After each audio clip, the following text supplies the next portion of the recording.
I'm just going to turn it over to you, Hank, for any introductions and anything else you need to give us before we jump in. Thank you. I appreciate the opportunity to talk here again. I think that if you want to have the complete background for this follow-on Q&A, it would be good to watch the video from the Lunch and Learn.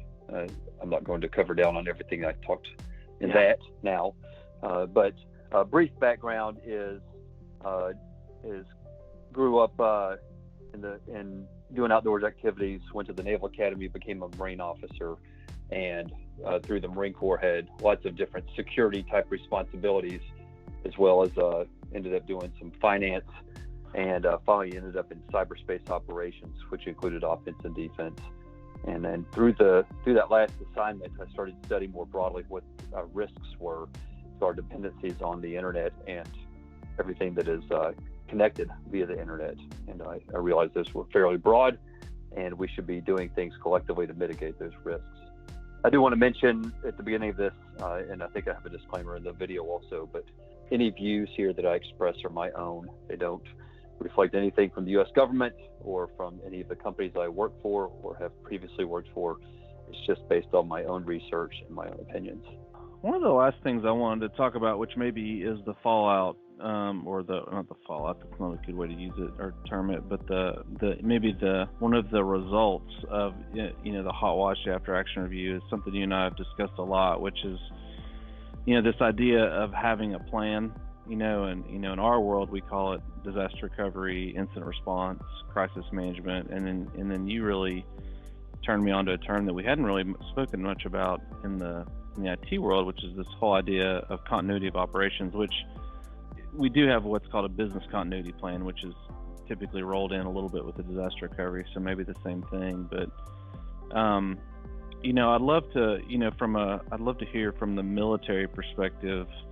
How I assume that's a normal course of action in the military. These things are in place. Like you have these type of things already pre-built, and working through them all the time. Because this seems to I feel like everybody all of a sudden is like, wow, now I see why we needed that plan. I never believed you before, but now I get it. Mm-hmm.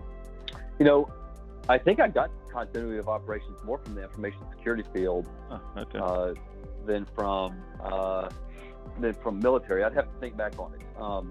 But it's a theme, of course, that you're right, that resonates in the military, because in military operations there's always a risk that key personnel or parts of an organization may be disabled. Mm-hmm. And so you have a lot of times you have two chains of command, and they're physically dislocated from each other, an Alpha and a Bravo chain, that kind of thing. And so in peacetime, that can seem very duplicitous. In a wartime, it may be what enables us to continue operations, right? Yeah. So I think that without having, there's always a resource question here. But I think it's very unlikely you're going to be able to buy insurance that's meaningful to offset the risk of disruptions to society. So you need to self-insure, and you can self-insure through plans, because everybody has really been exercising continuity of operations for the last few weeks. Many of them have been making it up as they go. Right. And so as part of that after action, they can look at it and say, well, wow, here's how we did it. Here's what we learned from it. Now let's take these lessons and turn them into a plan that next time we say, go to page 1 and here's what you do.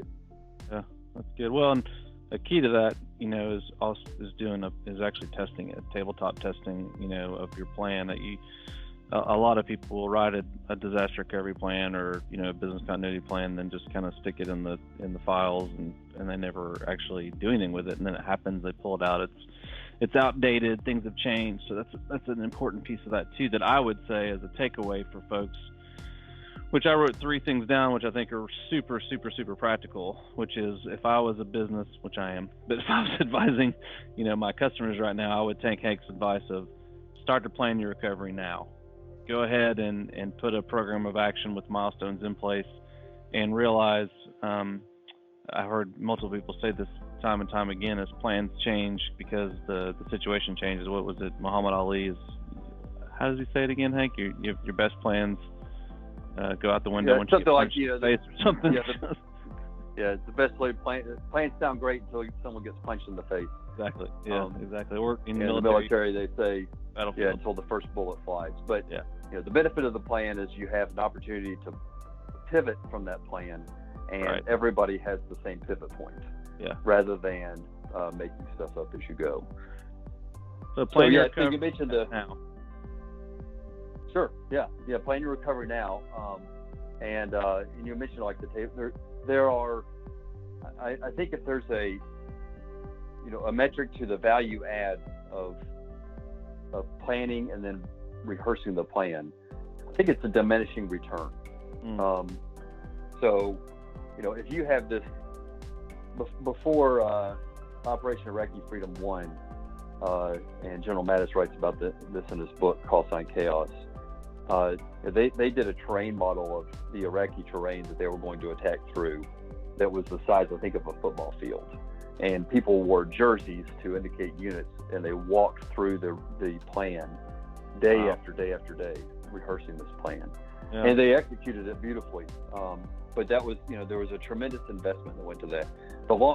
Way upstream of that was planners wrote down a plan, and then they did a tabletop exercise. And a tabletop exercise is something you could do at a lunch and learn internally. You could just have an extended lunch and walk through the plan and have people talk about it and ask questions. And maybe a facilitator would be helpful, somebody objective from the outside. Yeah. And then from that, lots of people would have a very good starting point for moving forward.